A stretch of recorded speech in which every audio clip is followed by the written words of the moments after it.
What's going on, everybody? I'm Josh. I'm Kelsey. And this is Anywhere South. And this is our first podcast. Right? Welcome. Welcome. Yeah, welcome.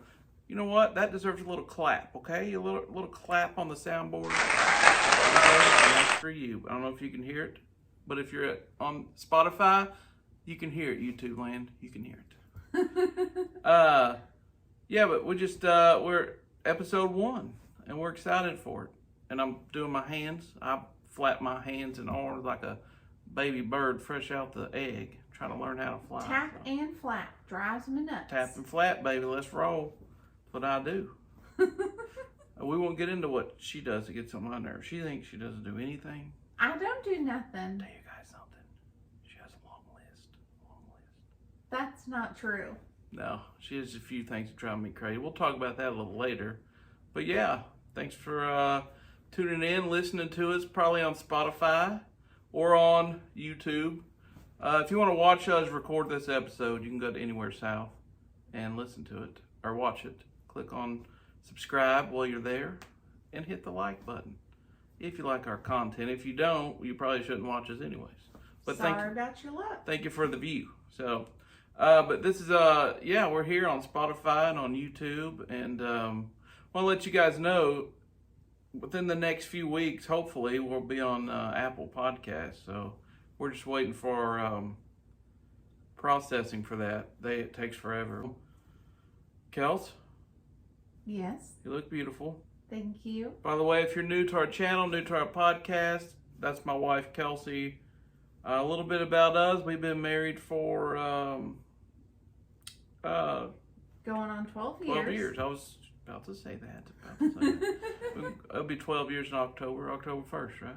Yep. That's right. Yep. So thank you guys for tuning in. We are Josh and Kelsey. We've been married for almost 12 years and been together. It'll be 14 years in August. And so I know people are probably wondering why she's never on camera. They're like, hey, does he pay some gal to walk behind him and talk in the background? Well, I don't. I actually have a very, very beautiful, attractive wife with curly hair. And you can see her picture over on our Instagram.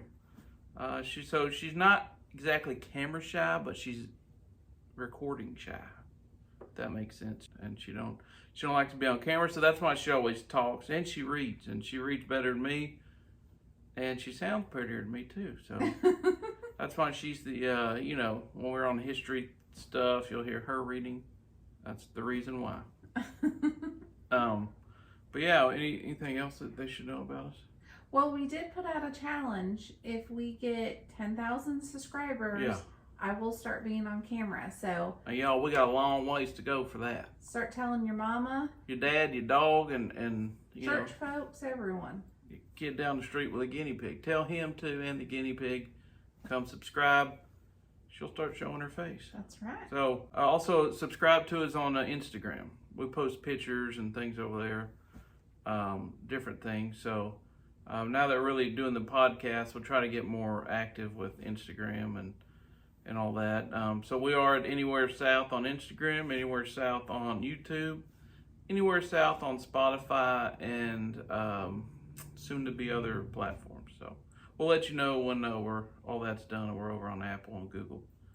Franklin, Tennessee. We're just there about 5 days ago. Yeah. No, weekend before last. Golly, this month's flying. Time just goes by super fast, especially when you're having fun. Yeah, we try to have fun. Try not to take ourselves too serious every day. And she's more serious than me. It's not a secret. She knows that.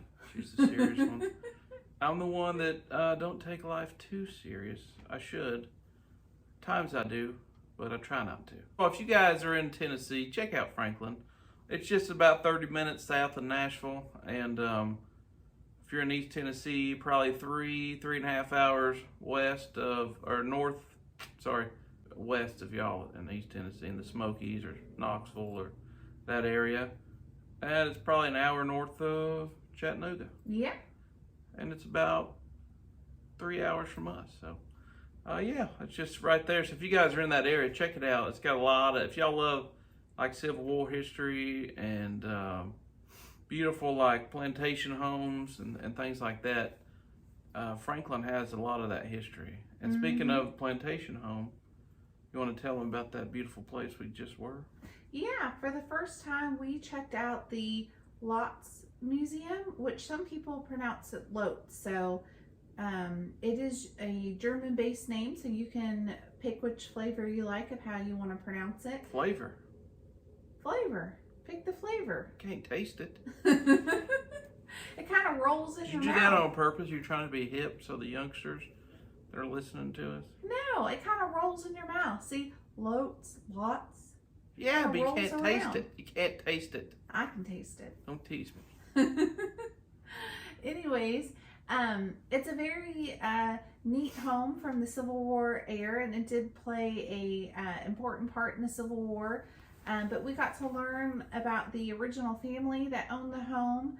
And then there are a lot of beautiful antiques that are inside the home that are from that time period. And they actually do antique appraising too. So if you're ever in the area and need something appraised, fun fact, they can help you with that. Yeah, and it's haunted, by the way. They say it's haunted. We don't know that, but it could be haunted. I would imagine quite a few of those Or haunted. houses and businesses are haunted just because a major Civil War battle did take place there. Yeah, that whole area. What? Yeah, we'll get into ghosts and hauntings another time because we could venture for hours into that. We have a lot of experiences, and so we're gonna actually later on down the road probably we'll get into ghost stuff. Maybe closer to like Halloween time. Spooky season? Spooky season. Although we love spooky time all the time, so I guess if you're scared of it, it's spooky. But if you're interested in all that stuff like we are, then we kind of into that all the time. But yeah, we'll get into that another time because it actually is haunted. Mm-hmm. So we'll tell you all about that later on. But tell them about the character that showed us around the place, Mr. Tom or Dave or Steve. He was an interesting fella. I think his name was Tom. Yeah, he was an interesting guy. We'll say that. He was definitely a history buff.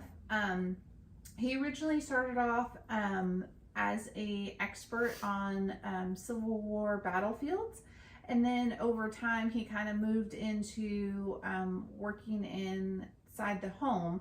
So he knows a lot of history. He can tell you any date and spat off information. It's actually quite interesting, but he definitely was a character. He had a lot to say, kind of a unique personality, but full of great information, and was really excited to share the story of the family, the story of the house, was really enthused. So we always enjoy tours when a person's really into it versus someone who doesn't really want to be there. Yeah, like when they know, like all the info, the ins and out. Yeah, he does Civil War tours, and he does like a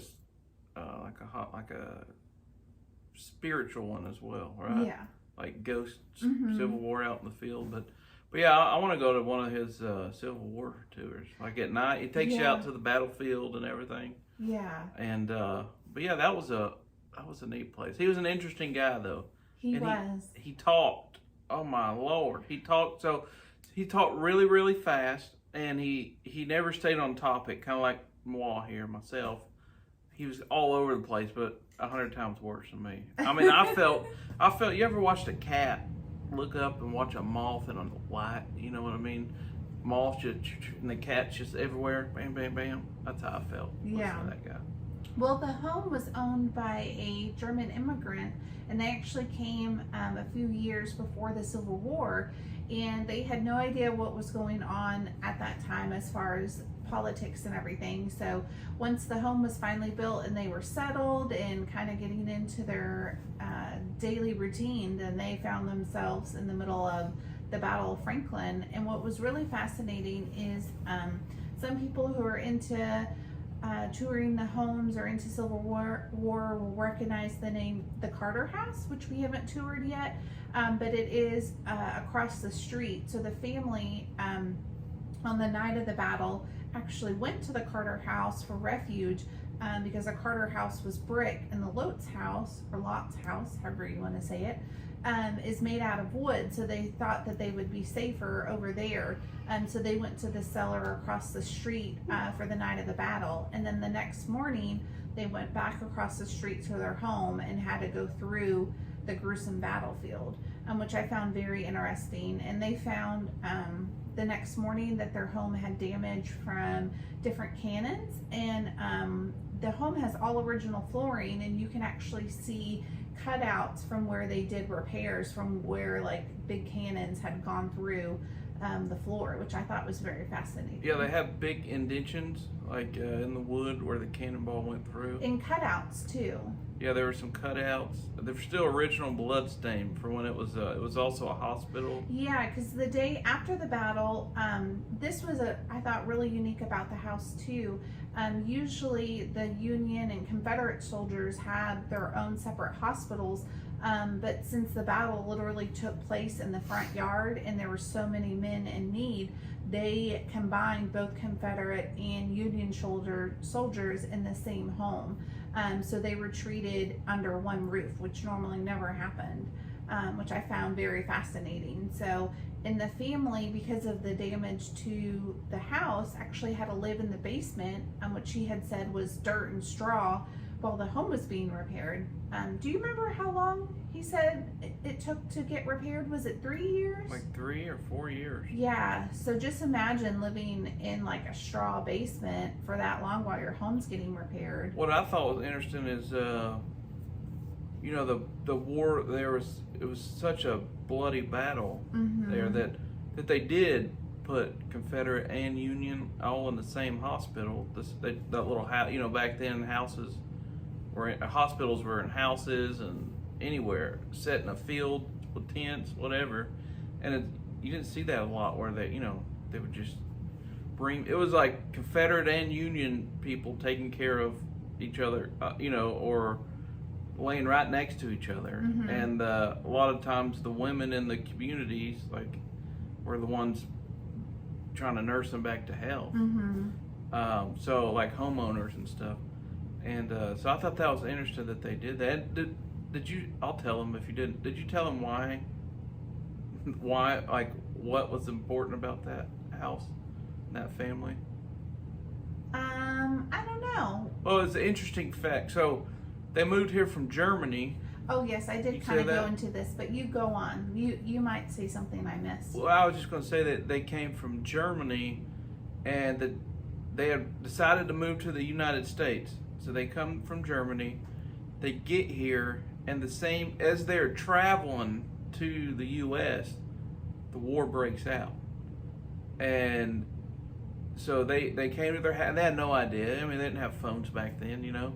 So they got to their house, they got set up, they started their lives, and it was very short after they got there. Well, within a few years, because the Civil War did. I thought he said it was short, like within months after they got there. I mean, the Civil War had started while they were moving, but the Battle of Franklin didn't take place until a few years into the Civil War. I guess I'm stupid. I thought Tom did tell us a lot of information in a this short guy amount had of time. way too much information coming out. He's talking about 5 events, and we're just trying to learn about this estate here. That's all. He's telling us about other estates, about wars that happened here and here and here. So it's hard to follow. If you find yourself knowledgeable or an expert, he would be the man to talk to, because he could probably share details, and if you can keep up with him, you could learn so much. But I mean, I'd love to talk to him again and do another tour, because I feel like I could learn so much more. Yeah. But he did tell you so much that it was a little hard at times to absorb everything. Right. So they get there, they get settled in, like she said, a year or so down the road, and they didn't know what was happening. And then all of a sudden, a war broke out in their front yard, pretty much. And which is actually considered a battlefield now, a historic battlefield. He didn't say how many acres that was, but I'm sure they had a little bit of land. Yeah. And so they get there. Could you imagine, first of all, moving from a country to better your life, for better opportunity? You move your whole family across the world, and bam, a war breaks out. So now your home is going to get destroyed, and that's what you're thinking, or your kids are gonna have to fight in the war, or it was just, you didn't know. It was the unthinkable could happen, right? Yeah. The unknown. So I just thought that was interesting. So then the war breaks out and they find out, and long story short, their house ended up being a care center pretty much for the wounded. Did the boys fight, or no? They were too young. They didn't have boys, did they? I thought they had a boy, and then they had a daughter. I remember the daughter. I remember the daughter, and I remember that they had a set of twin girls that had passed, and they didn't really have a lot of information of why they had passed. They didn't know if it was just because of like that time period, like with the flu, or just a simple cold that you don't recover from. And it was thought that the twins were buried out back, which now would be like a parking lot, but it wasn't like a marked grave or anything. Which kind of adds to some of the character of the home. Yeah. It's like, where's the bodies? Yeah. Are they under the house? Are they under the plants? You don't know. Yeah. So the family did experience some tragedy before the war broke out. But there was a daughter that lived. Yeah, they had 2 older daughters. I think, and one of them had a son, right? There was a boy involved somehow. I don't remember that part, but I might have missed that. I might have been focused on something else Tom was Yeah, there was a telling me. picture of them too, of one of the daughters with a kid, a little boy. Well, I know that the daughters married, and there was a picture of their husbands in the home. Yeah. So I guess, long story short, we have no idea. She says there's not a kid. I said there's a boy. I don't know. Maybe I remember we need to go back and do the house tour again, make sure we really get it, because it is a lot of information. So much information. So, but what's neat about the house is that with him being a German immigrant, he was really known for his woodworking. Yeah. So the house still has its original mantles and some of the original woodwork, which is very intricate. So that was really fascinating, kind of going room to room and seeing some of his, original creations, I guess you would call them, throughout the home. Yeah. So even though there was some damage from the war, a lot of it, had been restored and had been, kept up throughout the years. Yeah, no, that is neat. It's neat that they still have some of the original flooring. There's still blood in the wood. Mm-hmm. That's incredible. I don't know if you can really get blood out of wood very easily without replacing it. No, but I mean, it just shows that, like, hey, there's really, besides some structural things they replaced and painting, they really kept as much original as they can, and also all the wallpaper and everything is from that time period. So you really feel like you're in that house. Yeah. And they try to get pictures, and they try to, keep records, so they kind of know, like, well, this room was the living room. Okay, well, this is here, so let's try to decorate like it's that time, and it's pretty neat. You really think that. You really kind of think that it's from that period. Yeah. And on the with the home being set up, but also on the first floor, there is some artifacts, since the battlefield is so close. So they, in like the hallway on the first floor, they have a really neat small museum set up with different Civil War artifacts and shell casings and different things that you can look at, things from the battlefield, which I found really fascinating too. Yeah. You remember how small the soldiers were? We were looking at like the uniforms and the shoes, and people from that time period, they were much smaller in stature than people are now. Yeah, they the average was like 5'4" height of a man. Yeah. 5'5" back then. I don't know how tall the women were, but like they were tiny. The men were tiny too, but the women back then were tiny, and then they'd wear them corset. Is that what it is? Yeah, and really cinch it in. I mean, they're like little bean poles. Like, it's crazy. Now, eating all of our favorite Southern foods, I don't think we could do that. Makes you wonder though, all the processed food and stuff, like if that has an effect on people now, because they were just a lot smaller. Yeah, and they were. Just average people. I mean, you didn't see a lot of heavy people back then. No. And speaking of food, after we took that wonderful tour with Tom, Where did we go after that? You remember? Yep, we went to The pig bar. pig ball. Pig bar next Yeah, door. well, what's it called?